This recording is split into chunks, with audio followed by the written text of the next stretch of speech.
প্রতিদিন আমরা মা লক্ষ্মীর কাছে ধন, ঐশ্বর্য ও সমৃদ্ধির প্রার্থনা করি। তবুও কেন জানি জীবনে অর্থের সংকট, দরিদ্র আর দুর্ভোগ থেকে রেহাই মেলে না। কেন মা লক্ষ্মীর কৃপা থেকে অধিকাংশ মানুষ বঞ্চিত হয়ে পড়ে?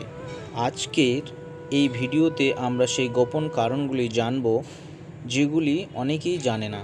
সেই কারণগুলিকে আমরা তিনটি ভাগে বিভক্ত করলাম। প্রথম পর্ব, মা লক্ষ্মীর প্রকৃতি ও তার শর্ত। মা লক্ষ্মী হলেন ধন ঐশ্বর্যের দেবী। তার আসন পদ্মফুলে, বাহন পেঁচা, যিনি অন্ধকারেও পথ খুঁজে পান। কিন্তু লক্ষ্মী দেবী চঞ্চলা, অর্থাৎ তিনি এক জায়গায় বেশি দিন থাকেন না, যদি না কিছু শর্ত পূরণ হয়। শাস্ত্রে বলা আছে, যত্র নং আজব শৌচ তত্র নং স্থাতমেশ্বরী। মানে, যেখানে সততা নেই, সুবিচারতা নেই, সেখানে মা লক্ষ্মী টিকতেও পারে না।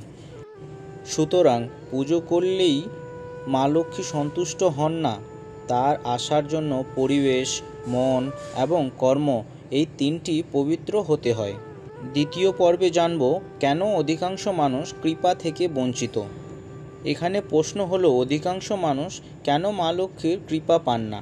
প্রথম, অলসতা ও লোভ। যে ব্যক্তি প্রতারণা, মিথ্যা, অন্যের ক্ষতি করে ধন অর্জন করে, সেখানে মা লক্ষ্মী কিছু সময়ের জন্য এলেও তিনি টিকেন না। দ্বিতীয়, অসুচির জীবনযাপন। গৃহস্থের ঘর নোংরা, রান্নাঘরে বিশৃঙ্খলা, দরিদ্রদের অপমান, এইসব মা লক্ষ্মী দেবীর অপমানের মতো সমতুল্য হয়।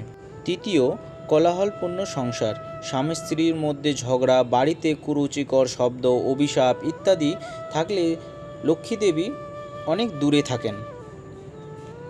ব্রাহ্মণ ও গুরু অতিথিকে অসম্মান।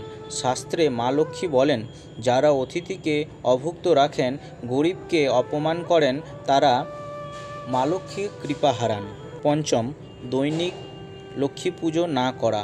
প্রতিদিন সকাল সন্ধ্যা মা লক্ষ্মীর নাম না করলে তার প্রভাব পড়বে জীবনের উপর। সবার শেষে জানবো আমরা, মা লক্ষ্মীর কৃপা পেতে হলে কি কি করতে হবে। মা লক্ষ্মীর কৃপা পেতে হলে কিছু সনাতনী নিয়ম পালন করতে হবে। প্রতিদিন ভোরে উঠে ঘর পরিষ্কার করুন। বাড়ির দরজায় জল ও গঙ্গা জল দিন, কারণ মা লক্ষ্মী পরিচ্ছন্নতা পছন্দ করেন।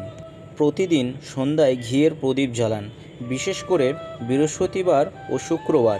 মা লক্ষ্মীর এই দিনগুলি সবথেকে প্রিয় বলে মনে করা হয়। শুক্রবারে সাদা মিষ্টি বা নারকেল মা লক্ষ্মীকে নিবেদন করুন, এতে গৃহস্থের ধন বজায় থাকে।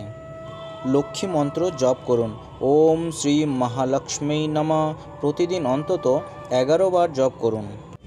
অতিথি, দরিদ্র ও ব্রাহ্মণকে সম্মান করুন, তাদের ভজন করালে লক্ষ্মীদেবীর কৃপা বাড়ে। সত্যিকারের ধন তখনই একমাত্র আসবে যখন মন, পরিবেশ, কর্ম তিনটি শুদ্ধ হয়। মা লক্ষ্মী কেবল অর্থ নয়, শান্তি, ভোগ ও উন্নতিরও প্রতীক। আজ থেকেই জীবনে মা লক্ষ্মীর জন্য স্থান দিন, দেখবেন জীবন বদলে যাবে। জয় মা লক্ষ্মীর জয়, জয় সনাতন ধর্মের জয়। ভিডিওটি ভালো লাগলে অবশ্যই শেয়ার করুন, যাতে আরও মানুষ এই মূল্যবান জ্ঞান পায়। কমেন্টে লিখুন, জয় মা লক্ষ্মী, জয় মা কৃপা আপনার ঘরে প্রবেশ করুক। এই রকম ভিডিও পেতে চ্যানেলটিকে সাবস্ক্রাইব করে পাশে থাকবেন।